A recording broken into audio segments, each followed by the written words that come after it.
Zucchini im Juni. Jetzt entscheidet sich deine Ernte. Servus und Hallo. Hier ist deine Garten-Lea. Wenn du jetzt im Juni durch Gartensiedlungen oder Schrebergärten gehst, wirst du fast überall dasselbe sehen. Kleine Zucchini-Pflanzen, die gerade erst gesetzt wurden. Manche stehen kräftig und gesund im Beet. Andere wirken schon nach wenigen Wochen schwach, obwohl sie eigentlich beste Bedingungen hätten. Und genau deshalb möchte ich heute über ein Gemüse sprechen, das als besonders einfach gilt und trotzdem jedes Jahr viele Hobbygärtner enttäuscht. Denn Zucchini wachsen nicht automatisch gut. Viele Pflanzen bekommen zwar große Blätter und zahlreiche Blüten, doch die Ernte bleibt später weit hinter den Erwartungen zurück. Manchmal liegt es am Standort, manchmal am Gießen und manchmal passieren Fehler, die bereits beim Pflanzen beginnen. Meine Großeltern haben jedes Jahr Zucchini angebaut.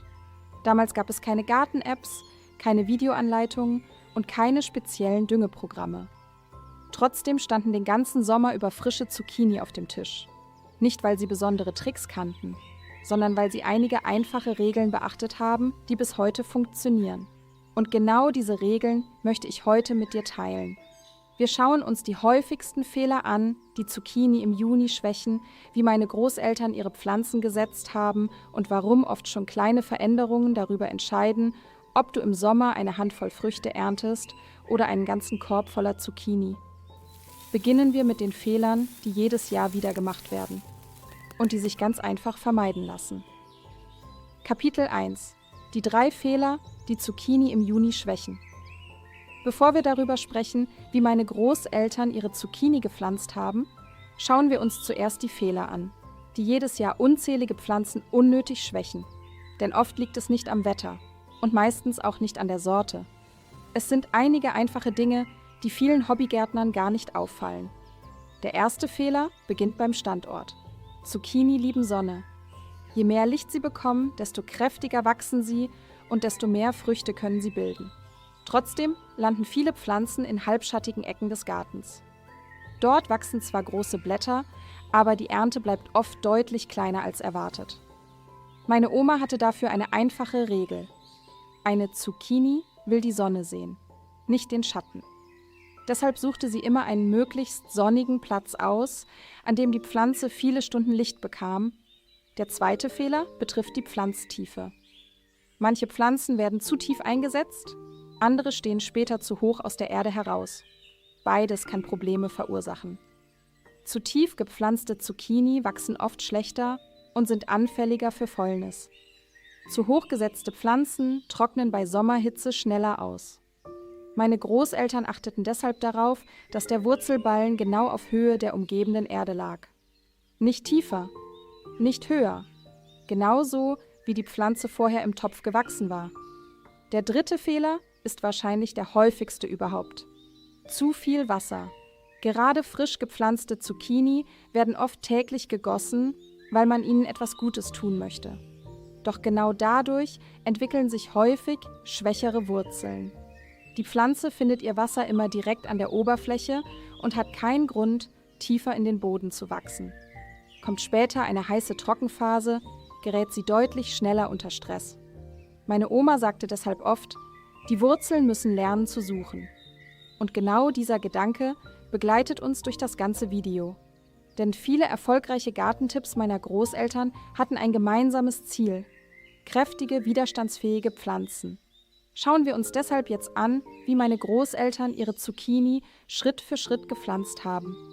Und warum diese Methode bis heute erstaunlich gut funktioniert. Kapitel 2: So haben meine Großeltern Zucchini gepflanzt. Nachdem du die häufigsten Fehler kennst, schauen wir uns jetzt an, wie meine Großeltern ihre Zucchini tatsächlich gepflanzt haben. Das Erstaunliche daran ist, wie einfach ihre Methode war. Es gab keine Spezialerde, keine Wurzelbooster und keine teuren Zusätze. Trotzdem standen jeden Sommer kräftige Pflanzen im Garten, die über Wochen hinweg neue Früchte hervorbrachten. Meine Oma sagte immer, eine Pflanze muss gut starten dürfen, dann macht sie den Rest fast allein. Deshalb begann alles mit dem Boden.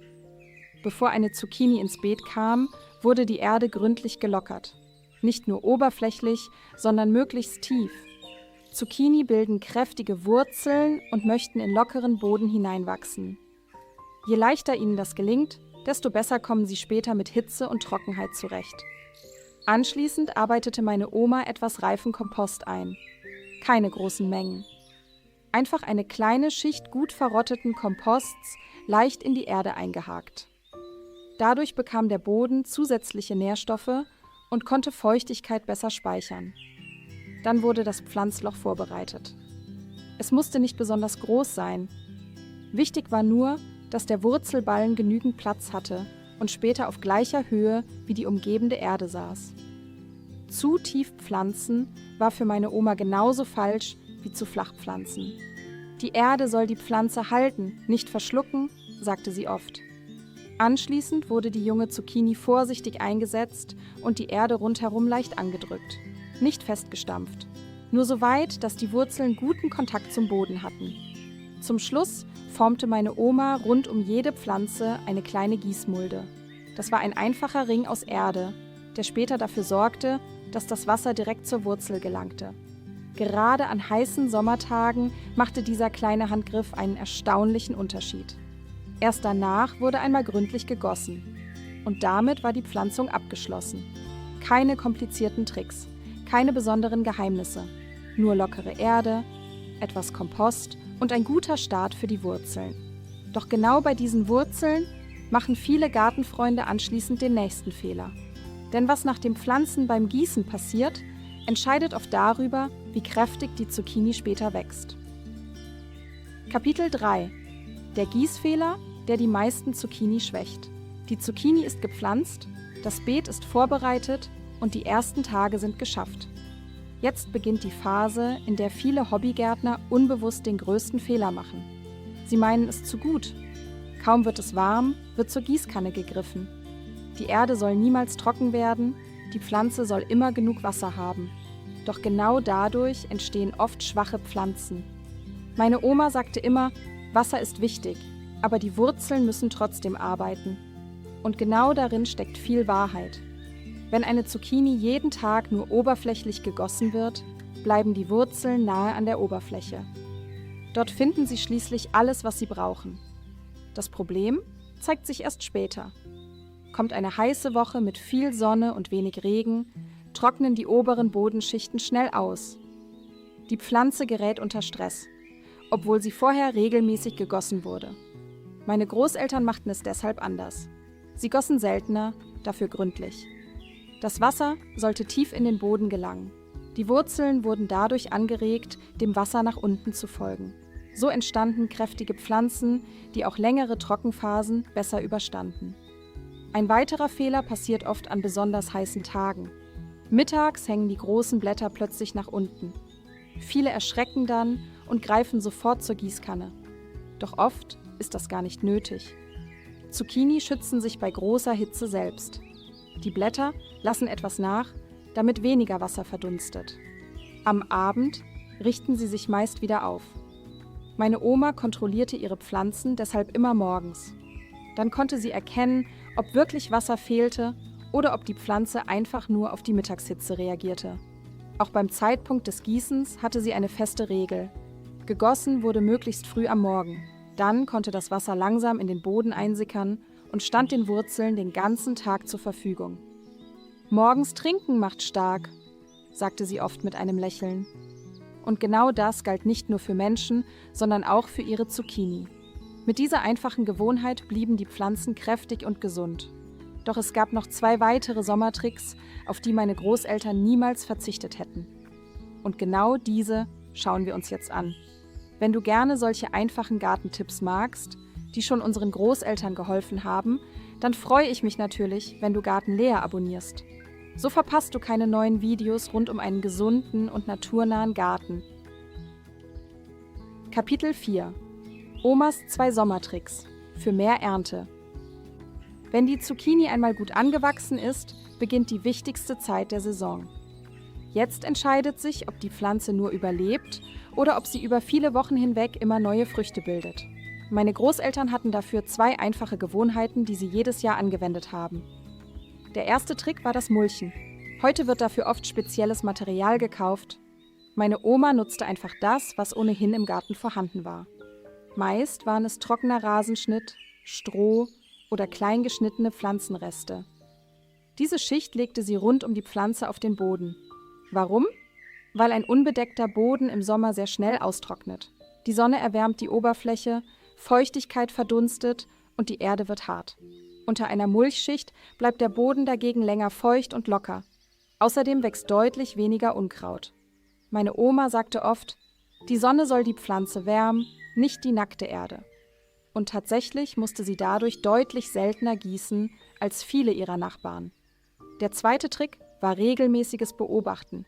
Nicht stundenlang, nicht jeden Tag mit der Lupe, aber immer wieder ging sie durch den Garten und schaute sich ihre Pflanzen genau an.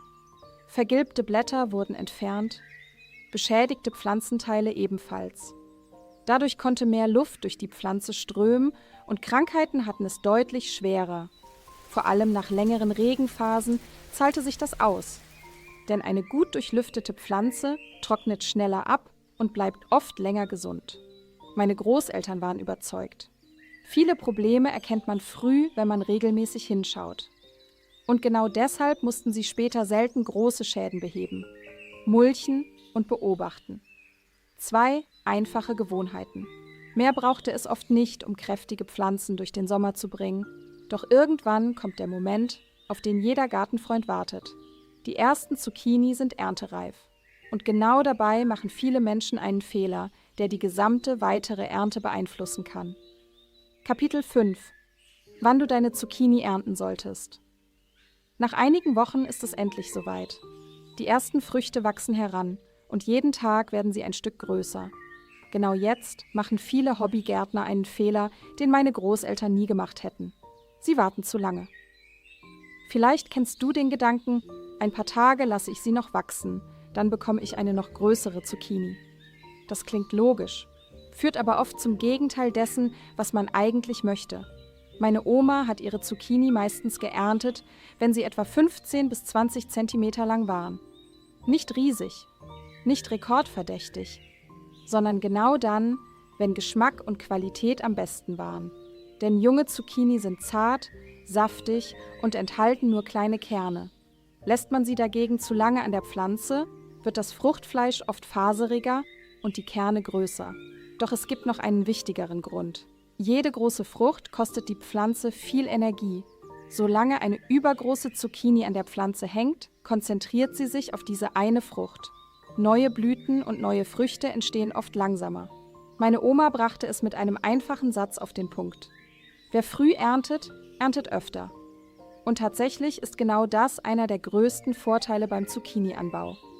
Je regelmäßiger geerntet wird, desto mehr neue Früchte bildet die Pflanze im Laufe des Sommers. Für meine Großeltern gehörte deshalb ein kurzer Rundgang durch den Garten fast zur täglichen Routine. Sie schauten nach den Früchten, kontrollierten die Pflanzen und nahmen reife Zucchini direkt mit in die Küche.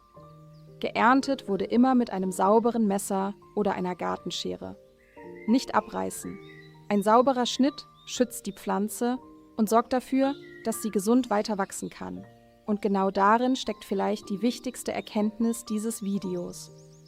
Meine Großeltern hatten keine besonderen Geheimnisse. Sie achteten auf den richtigen Standort, einen guten Start im Beet, vernünftiges Gießen und eine rechtzeitige Ernte. Einfache Regeln. Aber genau diese einfachen Regeln sorgen oft dafür, dass aus einer einzigen Pflanze den ganzen Sommer über immer neue Zucchini wachsen. Danke, dass du dir Zeit für deinen Garten genommen hast. Und für Garten Lea. Bis zum nächsten Mal.